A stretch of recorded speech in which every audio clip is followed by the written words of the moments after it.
आइए श्री राम कथा की ओर चलती हूँ।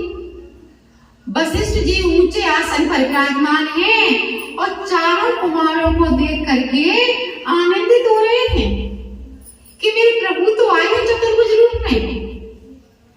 और वशिष्ठ जी को अपने पिता ब्रह्मा की पिछली कही हुई बातें याद आ गई।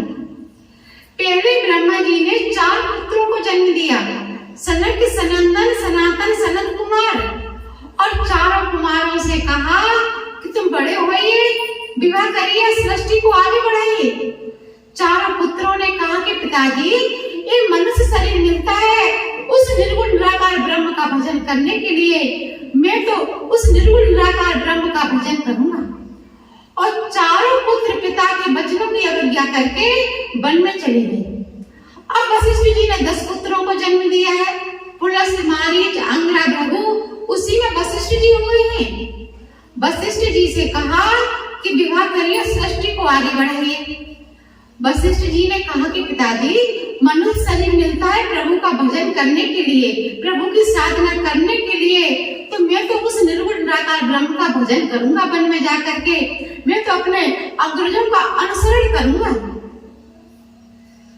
ब्रह्मा जी ने कहा वशिष्ठ जी से, तुम सगुण साकार को पाना चाहते हो क्या निर्गुण निराकार को पाना चाहते हो? वशिष्ठ जी ने कहा पिताजी जब सगुण साकार के दर्शन हो जाए, सगुण साकार मिल जाए, तो निर्गुण निराकार को कौन पाना चाहेगा? तो ब्रह्मा जी ने कहा कि तुम जाकर के सूर वंश का पुरोहित कर्म संभालिए।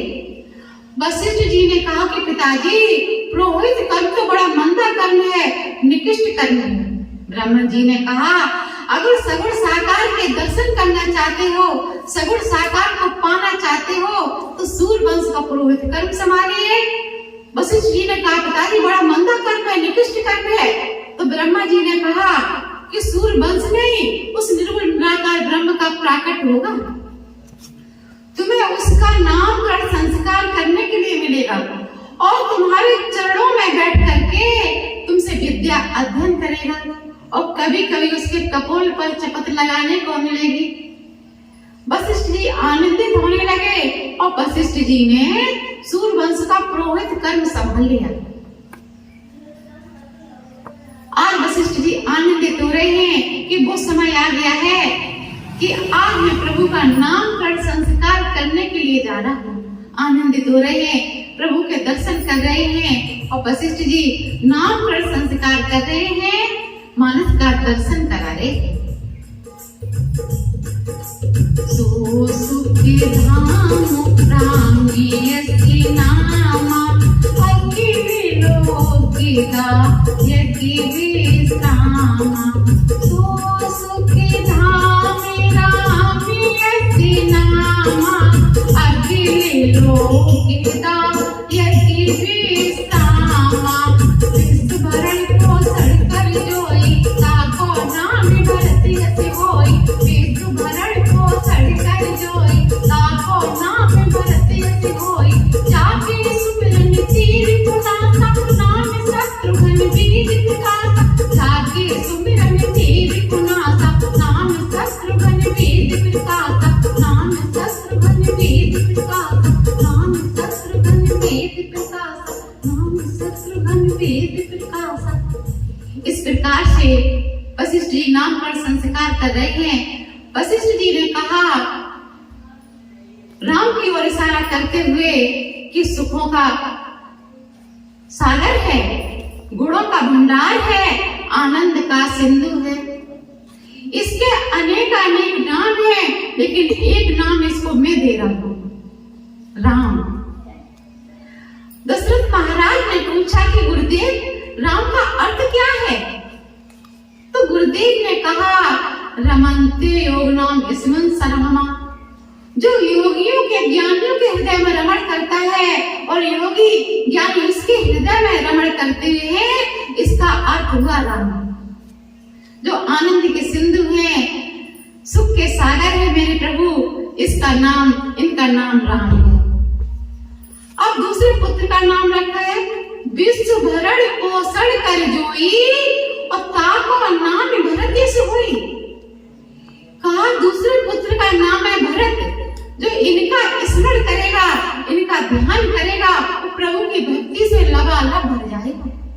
किंचित मात्र पात्र खाली नहीं रहेगा, प्रभु की भक्ति से लबालब भर जाएगा।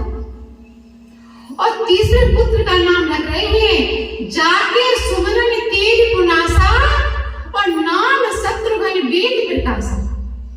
तीसरे पुत्र का नाम रखा है शत्रुघ्न। कहा जो इनका स्मरण करेगा, इनका ध्यान करेगा, उसके सभी शत्रु समाप्त हो जाएंगे। कौन से शत्रु? बाहर के शत्रु नहीं, जो हमारे अंदर अहिर्नित छुपे पड़े हैं।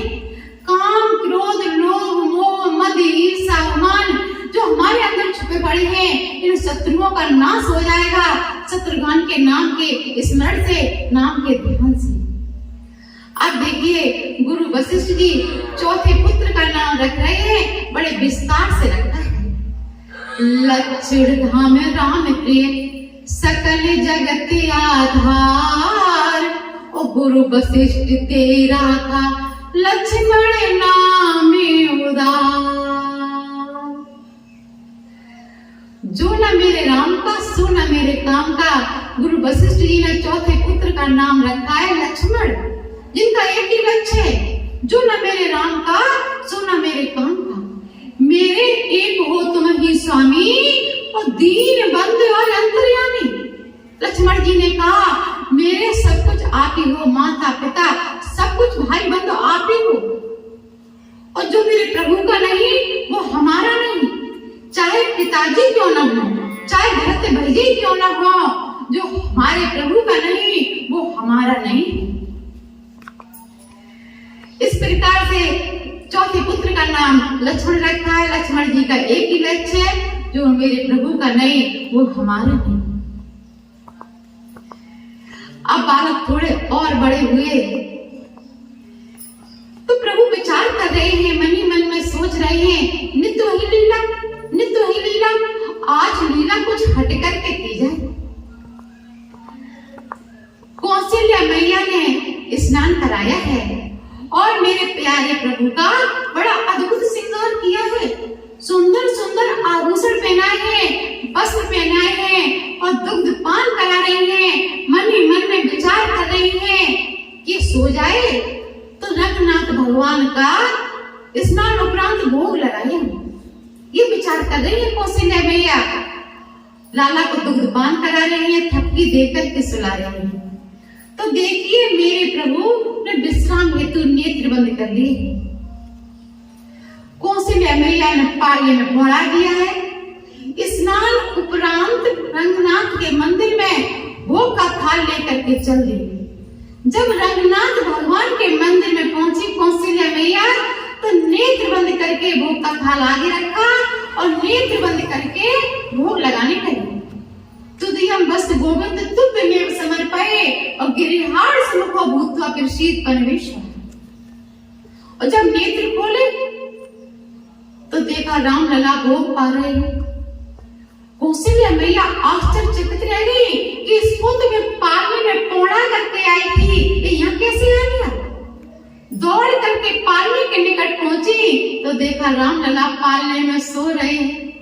दौड़ करके मंदिर में आई तो देखा राम लला भोग पा रहे हैं। मैया की बुद्धि भ्रमित हो गई। यहाँ वहां दो बालक देखा और मध्य भ्रम मोरी की आन में देखा। ये दो बालक एक जैसे, एक बालक किसका है? मैया विचार कर रही हैं। तो देखा कि राम लला मुस्कुराने लगे, हंसने लगे। और यहाँ पर कौशल्या मैया को रोम रोम में पूरे ब्रह्मांड के दर्शन कराए हैं।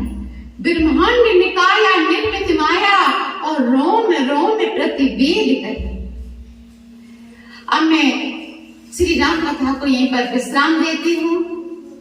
कल यहीं से मैं आपको श्रवण कराऊंगी।